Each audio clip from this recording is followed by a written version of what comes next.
What is going on, you guys? Welcome back to the channel. If you guys have seen the earlier clips, we've been assembling Cat's new engine right there. So I think I got most of the stuff attached to the engine other than all the components that goes in after the fact. Axles, shift linkage, all that stuff. But as far as the engine goes, head, block, transmission, it is about completed. So today I went to go get the rest of the vacuum hoses and everything here for the intake manifold. Wanted to take care of all the stuff in the back so I don't have to try to reach my hand around it once the engine's in the car. And I think that's pretty much all I have to do. So as far as this build goes, I think you think it's very fitting if I call it the coronavirus, since she was the one who brought it up.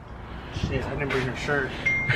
The original coronavirus term came from Kat when she first bought this car. She texted Joe and said, I think I got the coronavirus. So I'm gonna call this car the coronavirus build. And I think what I'm gonna do as far as this series go is I'm just gonna keep it short.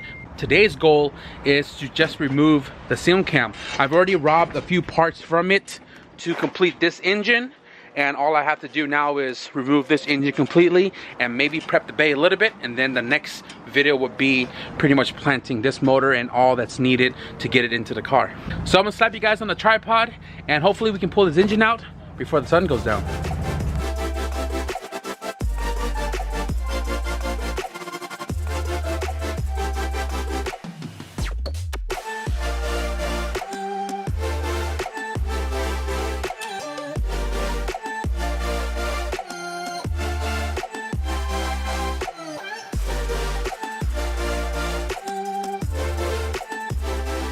And just like that, guys, this motor is ready to come out. The only thing that's holding it in place is this motor mount and the transmission motor mount, but the engine is pretty much ready to go. Everything is disconnected. Rule of thumb, what I do when I disconnect everything in engine bay, I pretty much run my hand along the engine, and whatever is like stopping my hand from going around the whole engine, I disconnect. So coming through here, you know, this is going to stop me from going through. Take that off. That's how I do it. And then everything under here, axles, everything's all been removed as well. So clearing everything out from underneath. And we get a dolly under here, get the jack, get the brick. And a lot of you guys have been wondering why I don't use a cherry picker. One of the main reasons why I don't use a cherry picker is because a few years ago when I got my wagon painted, 2014, I had the engine on a chain somehow fell off the hook and the engine fell, damaged my towers, and since that day never used a cherry picker again. Plus I think it's easier to go from underneath the car. The only sketch thing about it is using the 3-ton jack on the brick, jacking it up from the center. But once the brick is centered, the jack is centered, the car will go up evenly.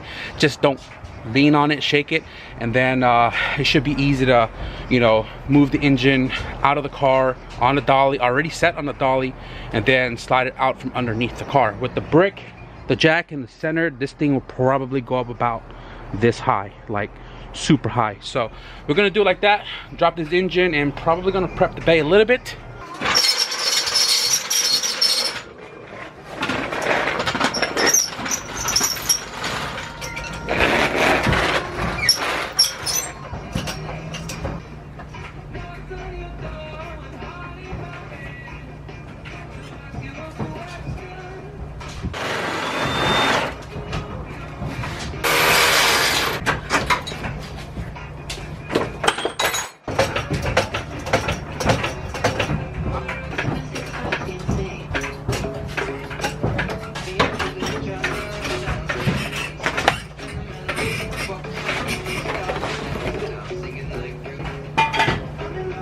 My way so it doesn't go your way? Yeah.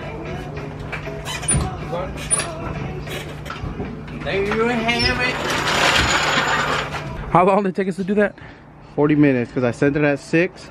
It's now 6:42. Single cams, man, seems to be a lot easier when you know what you're doing. Because before, these swaps feel like it was taking forever to do. But 42 minutes. So I got sun out. I'm happy. So as far as the rest of this video goes, guys, I'm just gonna clean the engine bay a little bit, like, you know, get all the dust and dirt while the engine is out, take out the motor mounts and all that, and then probably pull all those wires through. But the other thing I want to do today as well too is pull the engine harness out so we can get this wired up over here and have this pretty much ready to go for tomorrow. Still gonna have to take off the shift linkage right there because we're not gonna be using the ceiling cam stuff no more. And Jesus Christ himself came through a little earlier, dropped off some suspension, and also the shift linkage is over there as well too. If you guys know what breed he is, let me know in the comments below because I don't know what he is. I just think he's a midget golden retriever, and don't let that cute face, you know, distract you from the fact that he's about 12 years old. Come here, Alvin. Oh. First thing I noticed was the car did have AC before.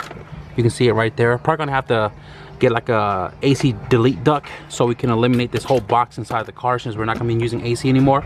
And that means this harness all belongs to the AC system, which we don't need anymore. So we're gonna eliminate that.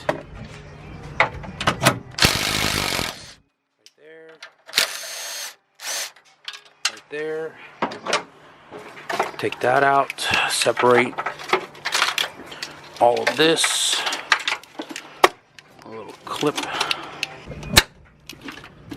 Separate this guy. There is another clip right here. Right, there's gonna be a plug inside here. This one.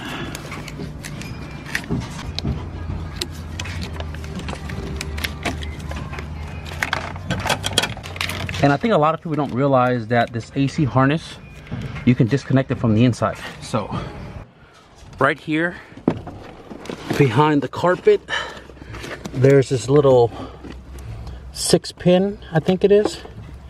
This is for the AC. All you gotta do is disconnect it, and you can just yank that whole harness out from the engine bay if you plan on reusing it or selling it to somebody. But because I don't care about it, I'm probably just gonna yank it out. It's probably gonna break the clip. So this is what happens when you just yank it out. You break the clip. But if you want to save it, you can always just, you know, wire it back according to the color code, and you should be able to reuse it. We're also not going to be using this motor mount anymore, so we got to remove it.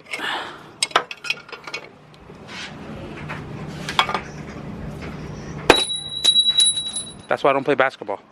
14, 14, 14 in the back. Mount comes off, and then I'm gonna clean this engine bay a little bit once I pull all those wires in. So one thing I noticed about this conversion the previous owner did was he followed step by step on my tutorial on the channel, and he also added this quick disconnect plug for the 4 wires that goes into the ECU portion on the passenger side. And I stress people to do this because when the engine comes out or the engine harness comes out, you can disconnect that 4 wire just like the engine harness to make ease of you know, removal without having to cut if it was hardwired to the ECU. So this is freaking awesome. I also noticed that this engine harness was done really nice and clean, nice and looped up, no exposed wires, and he also labeled everything, which is freaking awesome.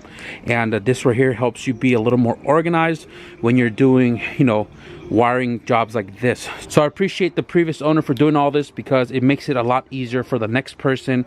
And just by the looks of it, it seems like everything is going to plug up on the GSR motor without a problem.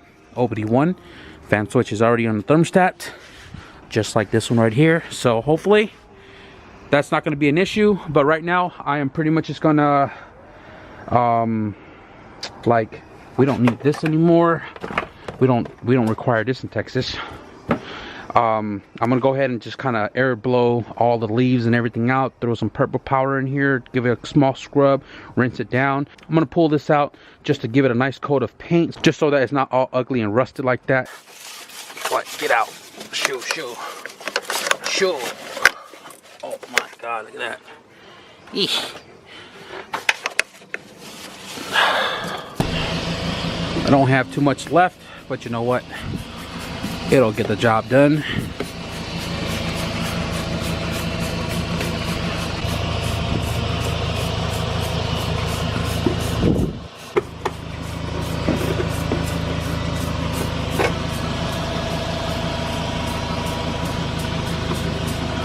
didn't really show you guys, but I did a lot of scrubbing in between the crevices and stuff, but the engine bay is looking a ton better than what it was. Ooh, look at that.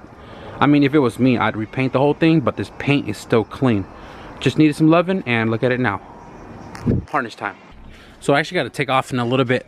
All I'm going to do is pull this harness off, and I'm not going to install it on the other engine. We'll take care of that tomorrow because I still need to wire up the alternator because it is an OBD2 and this harness is an OBD0. But that's not a big deal. We'll kind of talk more about that when we get to it. But right now, I'm just going ahead. I'm going to go ahead and just disconnect everything. There's a 10 mil here for the alternator wire. This big white wire that goes to the fuse box, and then there's one for the thermostat ground right there. Don't forget that. Don't rip it. It is the main ground. It is the most important ground. But other than that, go ahead and disconnect the distributor.